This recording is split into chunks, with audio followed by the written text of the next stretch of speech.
আমরা আমাদের এখানকার এলাকার স্থানীয় কর্মী সমর্থকদেরকে নিয়ে আমরা এখানে মনোনয়ন করতে এসেছিলাম নন্দীগ্রাম দাউদপুর অঞ্চলের গুমগড় হাই মাদ্রাসার পরিচালন সমিতির নির্বাচনের মনোনয়নে। আমাদের ছজন প্রার্থীকে নিয়ে মনোনয়ন করতে গিয়েছিলাম। সেই জায়গায় অতর্কিত আক্রমণ, হাতে অস্ত্র নিয়ে, লাঠি সোটা অস্ত্র নিয়ে আমাদের কর্মীদের উপরে এবং আমার উপরে ব্যাপকভাবে আক্রমণ করে। আমার সম্ভবত মেডিকেল করলে ধরা পড়বে, যতক্ষণ না মেডিকেল হয়। হাত ভেঙেছে এবং গোটা পিঠে রক্তের দাগ আছে। এবং আমাদের কর্মীদের সঙ্গেও এখনও পর্যন্ত আমার সামনে এখানকার লোকাল নেতৃত্ব, পার্টি এরিয়া কমিটির সদস্য তাহিদুল ইসলাম, তার পিঠে ঝরঝর করে রক্ত পড়ছে। আরও জুলফিকার আলী সহ এখানে আমাদের জেলা কমিটির সদস্য শহীদুল্লাহ সাহেব আছে, ওনার উপরেও আক্রমণ করেছে। কারোর উপরে বাদ যায়নি যে আক্রমণ করতে, এবং বিভৎস নির্মম বর্বর আক্রমণ আমাদের উপর চালিয়েছে।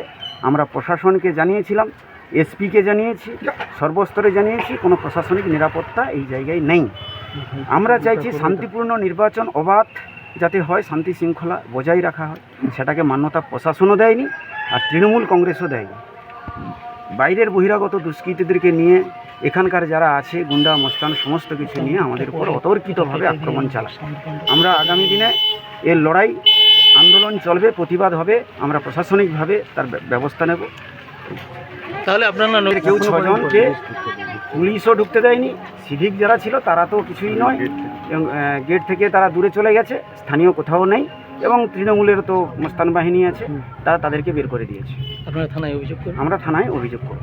দেখুন, শিক্ষা প্রতিষ্ঠানে না, আমি বলছি অভিযোগটা তো সম্পূর্ণ ভিত্তিহীন। কেন না, এই গুমগড় হাই মাদ্রাসার যে নির্বাচন, এই নির্বাচনে আপনারা যদি ওদের ছবিটা আপনাদের কাছে থাকে, আপনারা দেখাতে পারবেন না যে এই গুমগড় হাই মাদ্রাসার যারা অভিভাবক, সেই অভিভাবকরা ওদের সঙ্গে নেই।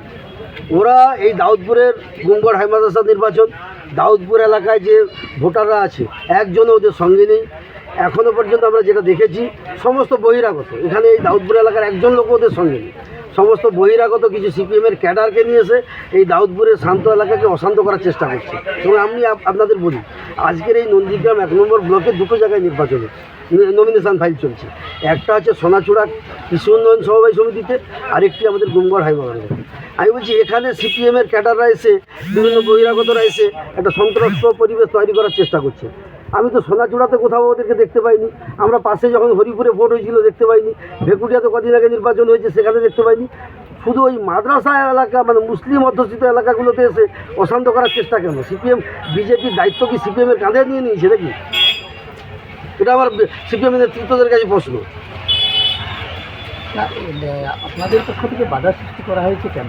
বাধার কিছু নেই, এরা বহিরাগত, এলাকায় অশান্তি করতে আসছে। এরা তো এই দাউদপুর এলাকাতে যেভাবে লুটে পুটে 2007 সালে এখানে মানুষ সিপিএমের যে সন্ত্রাসের কথা মানুষ ভুলে যায়নি, সেই কথা মানুষের এখনও পর্যন্ত মনে আছে। সেই কারণে সিপিএমের মতো এই লাল পতাকা দেখলে মানুষ ভয় পায়, আতঙ্কিত হয়। সেটা কোনোভাবে দাউদপুরের মানুষ এটাকে পছন্দ করছে না। আজকে তারা তো কোনো পতাকা ছাড়াই তারা এসেছিলেন। তারা কারা? তারা কে? এখানে এই নির্বাচনের সঙ্গে তাদের কি ভূমিকা রয়েছে, তাদের কি সম্পর্ক রয়েছে? এই নির্বাচনে তো দাউদপুর, এই নির্বাচনে যারা অভিভাবক তাদের ভূমিকা রয়েছে। ওদের সঙ্গে অভিভাবক কজন আছে? অভিভাবক একজনও নেই কেন? শুধুমাত্র একটা মিডিয়ায় ফোকাসে থাকার চেষ্টা, আর কিচ্ছু না।